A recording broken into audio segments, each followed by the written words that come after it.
আপনি যদি একজন ফ্রিল্যান্সার হয়ে থাকেন এবং আপনার মেইন গোল যদি হয়ে থাকে আপনার স্কিলটাকে সেল করা, তাহলে আপনাকে এই স্কিল সেল রোডম্যাপটা ফলো করতে হবে। আমি আজকে আপনাকে দেখাবো যে আপনি শুরু থেকে একদম শেষ পর্যন্ত একটা ক্লায়েন্টকে অনবোর্ড করতে কি কি করতে হবে। তো চলেন আমরা চলে যাই হোয়াইট বোর্ডে। তো এখানে দেখেন আমি লিখে রেখেছি, প্রথমে আপনাকে যে জিনিসটা মাথায় রাখতে হবে, একটা স্কিল শিখতে হবে।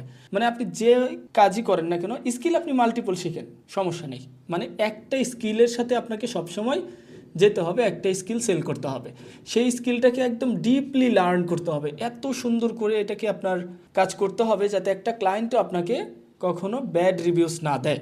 তারপর আপনাকে শিখতে হবে এআই এবং একটা বিজনেস আপনার অডিট করার সিস্টেম জানতে হবে। মানে আপনি কি করবেন, প্রথমে কিছু এআই যেমন ক্লড, তারপর হচ্ছে চ্যাট জিপিটি, এগুলো শিখবেন। তারপর আপনি একটা বিজনেসের ওয়েবসাইটকে অডিট করে কিভাবে তার থেকে প্রবলেম আইডেন্টিফাই করতে হয় এই সব কিছু জানবেন। তারপর এগুলো জানা হয়ে গেলে আপনি শিখবেন লিড কালেকশন করা বা ডাটা কালেকশন করা।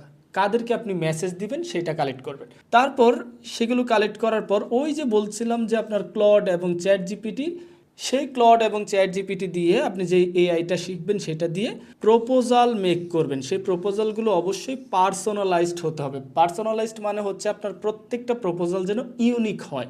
তারপর প্রপোজাল মেক করা হয়ে গেছে, তারপর তাদেরকে সেন্ড মেসেজ দেন।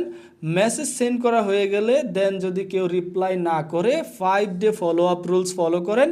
আর এই দুইটা জিনিসের পাশাপাশি সোশ্যাল মিডিয়া ব্র্যান্ডিং করা শুরু করেন। সোশ্যাল মিডিয়ার ভিতর আপনার থাকতে পারে ফেসবুক, ইনস্টাগ্রাম, এগুলোতে আপনি রেগুলার কিছু পোস্ট করে করে আপনার একটা ব্র্যান্ডিং বা পরিচিতি তৈরি করেন। এই রুলসগুলো ফলো করলে আপনার ফার্স্ট ক্লায়েন্ট অনবোর্ড হবে। দেন আপনি ওই ক্লায়েন্টকে স্কেল করে বা ক্লায়েন্টের রেজাল্ট দিয়ে তাকে আপনার টেস্টিমোনিয়াল দেওয়ার জন্য বলবেন। এইটাই হচ্ছে টোটাল একটা রোড ম্যাপ। আপনি যদি এটা ফলো করেন, আমি মনে করি অবশ্যই আপনার একটা ক্লায়েন্টও আসবে এবং পরবর্তীতে এই ক্লায়েন্টই আপনাকে অন্যজনকে রেকমেন্ড করবে। তার থেকে ভালো আরও যদি আপনার গাইডলাইন চান, তাহলে এই ভিডিওর কমেন্টে গাইডলাইন লিখুন, আমি সব কিছু আপনাকে দিয়ে দেবো ইনশাল্লাহ।